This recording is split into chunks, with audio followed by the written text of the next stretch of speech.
peux emprunter la formule, sama yaram daw na, pour dire, comme le doyen Mansour Mbaye, ca dëgg-dëgg yaram daw na. maa ngi leen di sant bu baax di leen gërëm. Vraiment, les remerciements et les propos, témoignages sur ma personne m'ont profondément touché. Vous avez été trop aimable dëgg yàlla ci témoignage yi ngeen def yéen a baax parce que vous m'avez accompagné dans cet hémicycle, vous m'avez soutenu, vous m'avez encouragé, vous avez été solidaire avec moi. Et c'est valable pour les députés aussi de l'opposition, par leurs critiques, leurs observations, ils m'ont enrichi. C'est pourquoi je vous dis merci aussi. Donc, li ñu fi liggéey yéen a ko liggéey parce que yéen a taxawoon suñu wet di ñu gunge di ñu déglu di ñu teg ci yoon di ñu encourager di nëbb suñu ay ayib di feeñal sunu ay talent ak sunu qualité. Donc vraiment wax dëgg yàlla je vous remercie et je vous remercierai jamais assez pour tout ce que vous avez fait pour moi, particulièrement les députés du groupe Benno Bokk Yakaar. Donc vraiment merci à tous les députés. Je profite de l'occasion aussi pour vous rendre hommage. Nous avons vu le travail que vous effectuez dans le dénouement, mais avec un engagement, avec une loyauté à la République et à ses valeurs. Donc l'exercice auquel nous souscrivons aujourd'hui est un grand exercice de démocratie, mais aussi un devoir constitutionnel. Et vous le faites avec beaucoup d'engagement, beaucoup de rigueur professionnelle.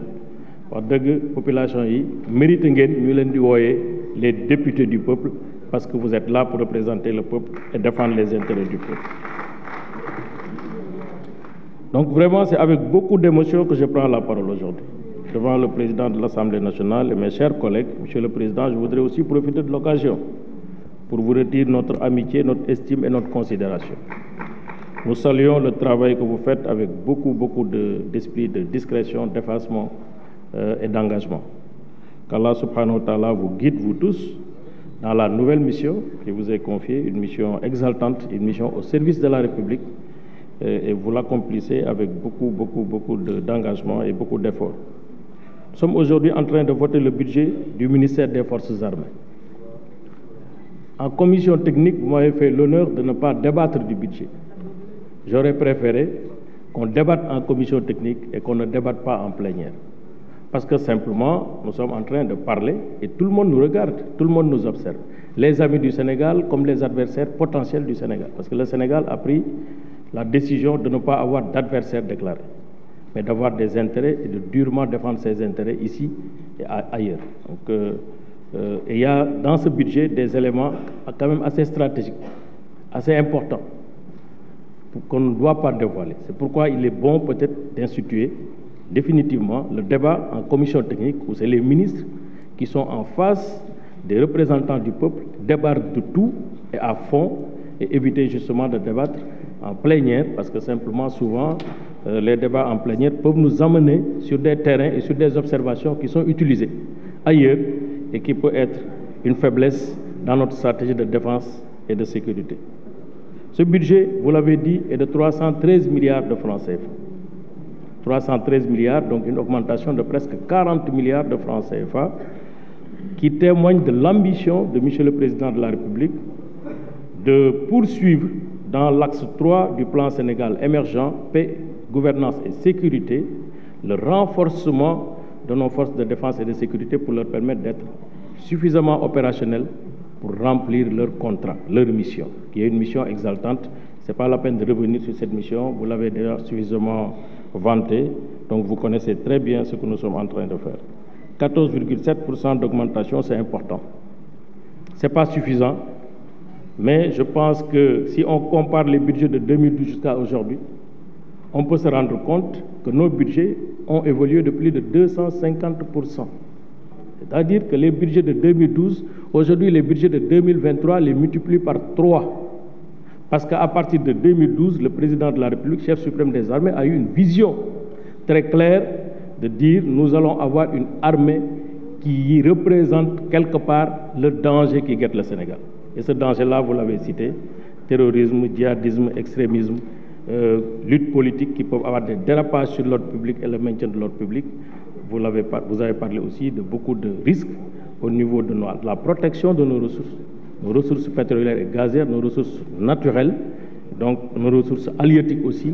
C'est pourquoi vous avez vu sur les 3 dimensions de notre armée un renforcement, une montée en puissance assez homogène et cohérente pour nous permettre justement de positionner notre armée sur les risques qui guettent le pays. Et ça aussi, c'est bien de le saluer et de le mentionner. Maintenant, il reste que vous avez fait beaucoup d'observations sur les demandes qui tournent autour déjà du maillage sécuritaire, c'est-à-dire faire en sorte que dans chaque département, dans chaque arrondissement, dans chaque commune, qu'on ait des brigades de gendarmerie pour renforcer la sécurité. Dans chaque département, dans chaque région, qu'on ait des camps. Nous avons donc 7 zones militaires aujourd'hui qui nous permettent justement d'impacter de manière significative sur la défense de notre territoire. Et je veux rassurer les zones frontalières. Le président de la République, avec son armée, a compris effectivement qu'il nous faut justement déporter la stratégie de défense du pays vers là où le pays est en danger. C'est au niveau maritime. Et ça, j'ai fait un voyage avec le chef d'état-major de la marine pour recevoir le 2e OPV, c'est-à-dire le 2e patrouilleur en haute mer du Sénégal. Le Sénégal n'a jamais eu ces types d'armement extrêmement sophistiqués, suffisamment dissuasifs pour nous permettre de défendre et de réclamer ce qu'on appelle la présence de l'État en mer, pour nous permettre de faire des opérations de police, de faire des observations aussi de surveillance, d'identification de nos adversaires, mais faire face au risque de déperdition de nos ressources naturelles. Je pense que ça, c'est important de le dire devant la représentation nationale. Je peux dire la même chose pour l'armée de l'air, où nous sommes en train justement d'équiper l'armée de l'air, de créer de nouvelles bases aériennes partout au Sénégal. Vous avez parlé de Linguère et d'autres localités pour montrer la présence de l'armée dans des points stratégiques, particulièrement les points frontaliers. Donc ça aussi, c'est important. Je peux dire ça également pour l'armée de terre, où les dispositions ont été prises. Nous avons eu une augmentation de 60% des effectifs de nos forces de défense et de sécurité en ce qui concerne l'armée de terre et de mer et de la marine, mais aussi la gendarmerie. Donc c'est important de rassurer la représentation nationale sur la stratégie de montée en puissance, tant au niveau des infrastructures militaires et sécuritaires, tant au niveau des ressources humaines qu'au niveau justement de la condition militaire, la condition des gendarmes, etc., etc. Vous avez parlé de beaucoup de sujets ici, sur les invalides et sur les militaires. Je veux vous rassurer que le chef de l'État a pris les dispositions avec le gouvernement pour payer l'argent de l'allocation spéciale de ces invalides qui sont le trait d'union entre l'armée et les populations. Parce que quand on parle d'armée-nation, justement, ce sont ces combattants, ces blessés, ces tués qui représentent quelque part la mémoire collective et qui fait la fierté de nos populations, parce que l'armée, c'est d'abord un sacrifice, c'est un engagement. C'est la seule corporation administrative où ils disent la mort, oui, nous disons la mort, mais pas la honte. Il n'y a pas un fonctionnaire qui s'engage à ce niveau pour défendre la République, pour que le Sénégal soit debout. Donc je pense que les hommages que vous les avez rendus, je joins mon propos à cet hommage qui a été rendu à ces forces de défense et de sécurité pour vous dire que cette armée, elle est prête, elle est équipée, elle est moderne, elle est suffisamment dotée pour permettre justement de remplir son contrat opérationnel. Maintenant, il y a beaucoup de questions qui ont été posées. J'ai ici toutes les interventions des 38 députés avec toutes les réponses, une à une. Inch'Allah, nous prenons l'engagement ici de vous écrire et d'adresser à chaque député la demande qui a été formulée. Mais toutes les demandes tournent autour d'abord du renforcement du maillage sécuritaire. Je pense que nous avons assez fait. Je peux vous donner l'exemple de ce qui a été fait déjà entre 2017 et 2023. Plus d'une centaine d'infrastructures pour la gendarmerie, 3 à 5 escadrons, avec 25 escadrons de gendarmerie mobile, dont 10 de la Légion de gendarmerie d'intervention, 3 escadrons de groupements blindés, 15 escadrons de surveillance et d'intervention, portant ainsi le nombre d'escadrons permanents à 60 immédiatement mobilisables et 41 escadrons temporaires qui sont générés et équipés sur court préavis, soit 101 escadrons au total. Ça veut dire que le budget que vous avez voté ici, durant ces années 2016, 2017, 2018, 2020, 2023, sont des budgets qui ont été réalisés sur la base du renforcement du maillage sécuritaire. Je peux dire la même chose en ce qui concerne aussi les forces armées, mais c'est les forces armées, on ne veut pas trop en parler parce que simplement c'est assez sensible. Donc sur le maillage sécuritaire, rassurez-vous, les demandes sont prises en charge. La gendarmerie sait ce qu'on doit faire pour être présent, pour assurer la sécurité, préserver la vie des populations et leurs biens. Ça sera fait. On a parlé du service militaire obligatoire, nous avons la réponse. Effectivement, sur le principe, le service militaire est obligatoire, mais il faut se donner les moyens d'appliquer de manière totale cette loi. Parce qu'effectivement, nous avons une armée qui monte en puissance, on a des problèmes d'infrastructure et d'accueil, on ne veut pas former des militaires au rabais.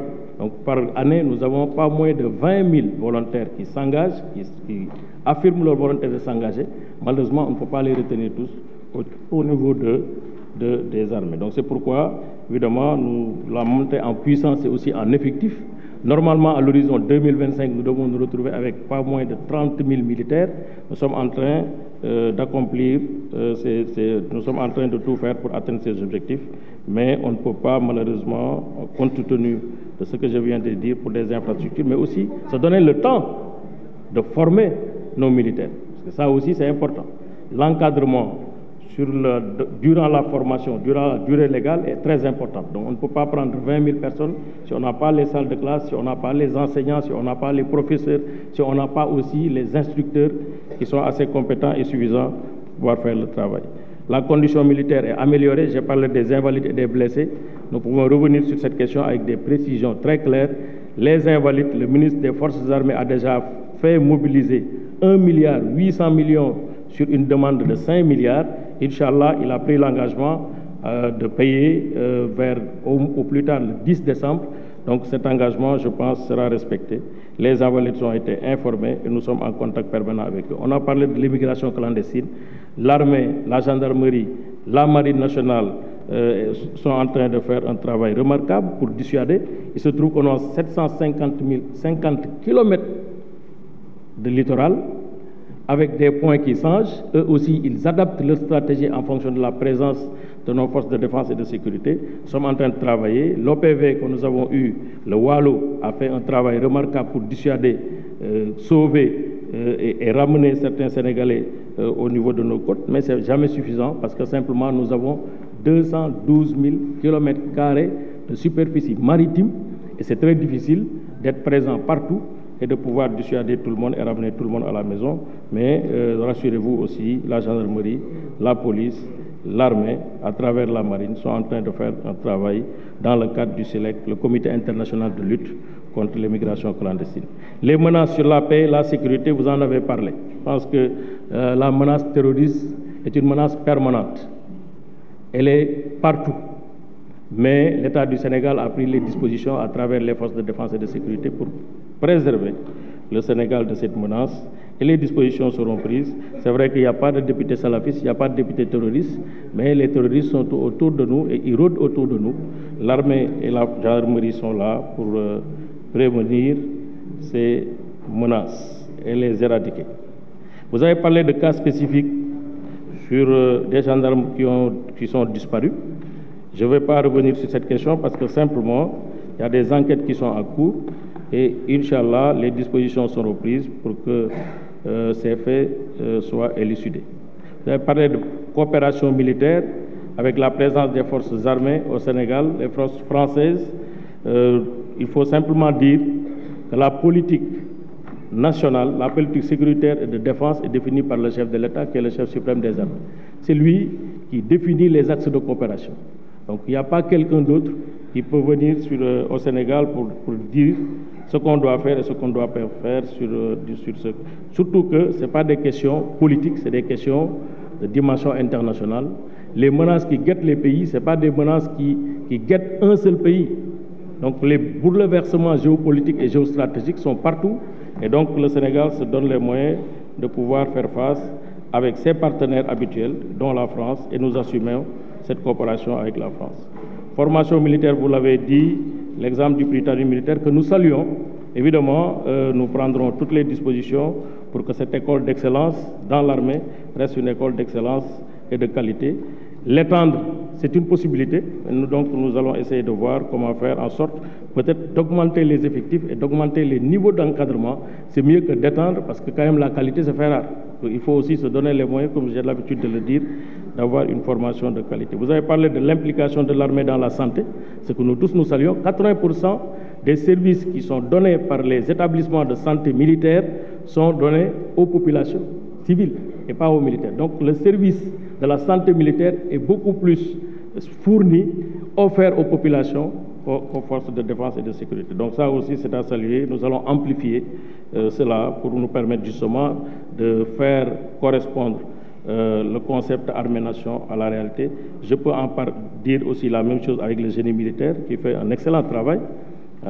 Les zones qui sont des zones très enclavées au Sénégal connaissent le rôle que le génie militaire fait pour désenclaver ces zones en période difficile, particulièrement d'hivernage, pour sauver les populations et les aider à mieux se mouvoir. Donc voilà les thématiques qui résultent des questions qui ont été posées. Nous allons vous donner les réponses. Malheureusement, Monsieur le Président, je suis désolé de pouvoir répondre comme ça avec ce résumé assez synthétique, mais c'est le temps en fait qui ne nous permet pas de revenir amplement sur les questions et de pouvoir répondre avec la courtoisie requise à toutes les questions qui ont été posées. En tout cas, merci pour votre écoute, merci pour votre amabilité, merci pour tout ce que vous avez fait pour nous, comme on le dit dans notre jargon, et pour donc leur rendre un hommage à partir de leur devise, on nous tue, mais on ne nous déshonore pas. Je vous remercie. Je vous remercie, Monsieur le ministre.